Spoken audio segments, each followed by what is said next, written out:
মিয়ানমারকে অস্ত্র তৈরিতে সহায়তা করছে 13টি দেশ, যার অধিকাংশই আমেরিকা সহ তার মিত্র পশ্চিমারাই। মিয়ানমার ব্যাপক হারে অস্ত্র উৎপাদন করছে, আর এসব অস্ত্র তারা ব্যবহার করছে সাধারণ জনগণের উপর।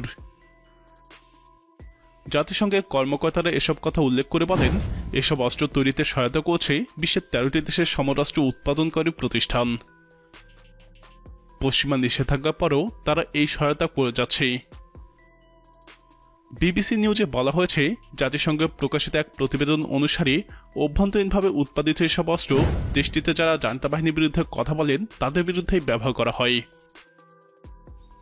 এছাড়াও 2021 সালের ফেব্রুয়ারিতে অভ্যুত্থানের দখলের পর যেসব নৃগোষ্ঠী এবং বিদ্রোহী গোষ্ঠী জান্তা বাহিনীর বিরুদ্ধে গেছে তাদের বিরুদ্ধেও এসব অস্ত্র ব্যবহার করা হয়।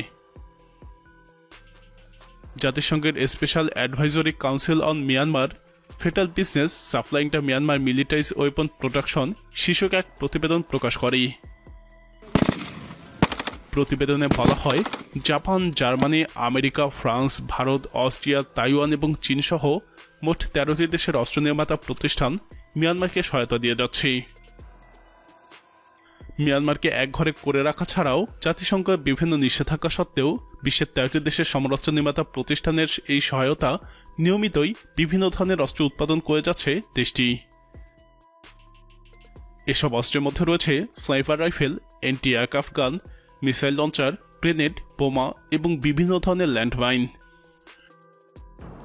প্রতিবেদনে বলা হয়েছে, সমানভাবে একটি গুরুত্বপূর্ণ বিষয় হল মিয়ানমারের সশস্ত্র বাহিনী এখন দেশে বিভিন্ন ধরনের অস্ত্র উৎপাদনে সক্ষম, যা দেশটির সাধারণ জনগণের উপরেই ব্যবহার করা হয়।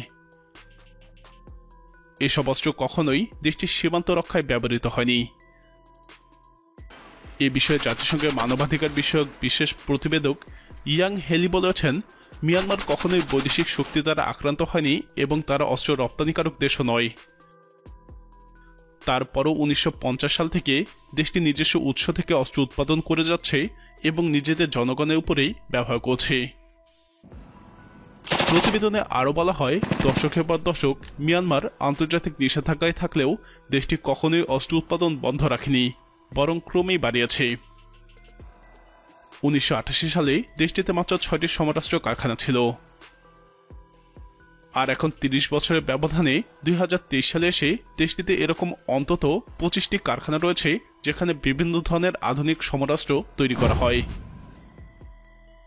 সরকারি পরিসংখ্যানে বলা হয়, অভ্যুত্থানের পর থেকে এ পর্যন্ত 2600 বেশি লোক সামরিক বাহিনীর হাতে নিহত হয়েছে, কিন্তু আসল সংখ্যা এর 10 গুণ বেশি বলে মনে করা হয়। মিয়ানমারের শাসকরা যেসব অস্ত্র তৈরি করছে তার মধ্যে আছে স্নাইপার রাইফেল, বিমান বিধ্বংসী কামান, গ্রেনেড, বোমা, ল্যান্ডমাইন এবং ক্ষেপণাস্ত্র নিক্ষেপ ব্যবস্থা। 2021 সালে অভ্যুত্থানের পর বহু রকম নিষেধাজ্ঞা আরোপ এবং আন্তর্জাতিক বিচ্ছিন্নতা সত্ত্বেও এসব অস্ত্র উৎপাদন বন্ধ হয়নি। এই রিপোর্টে প্রণেতারা সাবেক সৈন্যদের সাক্ষাৎকার, ফাঁস হওয়া সামরিক দলিলপত্র এবং ছবি, অস্ত্র কারখানার উপগ্রহ চিত্র থেকে পাওয়া তথ্য কাজে লাগিয়েছেন। সবথেকে বড় বিষয় হচ্ছে, খোদ পশ্চিমারাই অস্ত্রের লোভে মিয়ানমারকে অস্ত্র তৈরিতে সাহায্য করছে, এটা ধরা পড়ল জাতিসংঘের তদন্তে। প্রিয় দর্শক, একদিকে পশ্চিমারা মিয়ানমারের উপর নিষেধাজ্ঞা দিচ্ছে, অন্যদিকে মিয়ানমারকে অস্ত্র তৈরিতে সাহায্য করছে। বিষয়টিকে আপনি কিভাবে দেখছেন? আপনার মতামত কমেন্টে জানান। নিয়মিত এরকম আপডেট পেতে আমাদের চ্যানেলটি সাবস্ক্রাইব করে আমাদের সাথেই থাকুন।